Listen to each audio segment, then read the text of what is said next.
एक पिता अपने 3 साल के बच्चे के साथ दुकान में प्रवेश किए। दुकानदार गौर से देख रहा था पिता पुत्र की वार्तालाप को। जैसे ही दुकान में प्रवेश करते बच्चा जोर से रोने लगता है। पिताजी बच्चे का हाथ पकड़कर कहते हैं, शांत हो जाओ राम, शांत हो जाओ राम। और फिर खरीदारी करने लगते हैं। 2 मिनट के बाद फिर बच्चा जोर से चिल्लाने लगता है।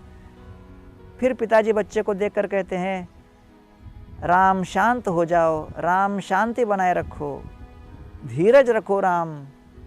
ऐसा करते हुए फिर और ख़रीदारी कुछ करते हैं। फिर कुछ समय शांत रहने के पश्चात बच्चा फिर जोर से चिल्लाने लगता है। फिर पिताजी कहते हैं, शांति बनाए रखो राम, शांति बनाए रखो राम। इस तरह खरीदारी करते करते जब अंत में वो चेकआउट करके पैसा देकर निकलने लगते हैं, तब बच्चा एक बार जोर से चिल्लाता है। पिताजी फिर बच्चे को सहलाते हुए कहते हैं, शांत रहो राम, शांत रहो राम। उनके इस व्यवहार को देखकर दुकानदार कहता है कि सर, मैं आपके और आपके बच्चे के बीच इस आदान प्रदान को पिछले 20 मिनट से देख रहा हूँ।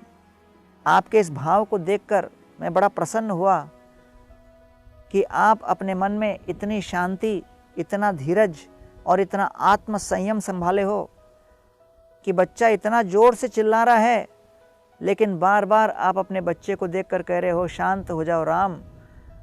आपका बच्चा राम कितना सौभाग्यशाली है कि आपके जैसा बड़ा ही धीरज और संयम वाला पिताजी उसको मिला है। पिताजी दुकानदार को देखकर मुस्कुराते हैं और कहते हैं, मेरे बेटे का नाम वास्तव में राम नहीं, श्याम है। तो दुकानदार घबरा जाता है, कहता है, फिर ये राम कौन है? आप बार बार कह रहे थे शांत हो जाओ राम, शांत हो जाओ राम।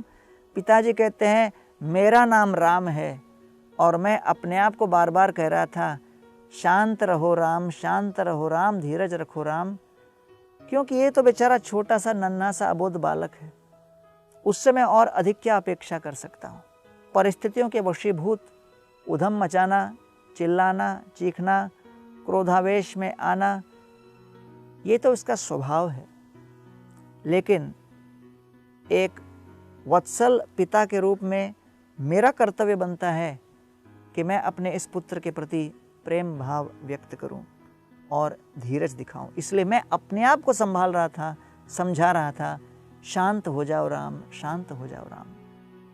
इसलिए भगवद गीता में वर्णन आया है, शक्नोति हैव यः सोढुं प्राक् शरीर विमोक्षणात् काम क्रोधोद्भवं वेगं सह युक्त स सुखी नरः। काम और क्रोध की भावनाओं को मृत्यु तक सहन करना पड़ता है और ये सहनशीलता वास्तव में मानव जीवन में अति आवश्यक है। आइए हम इन काम, क्रोध इत्यादि भावनाओं को सहन करें और मनुष्य जीवन को सफल बनाएं।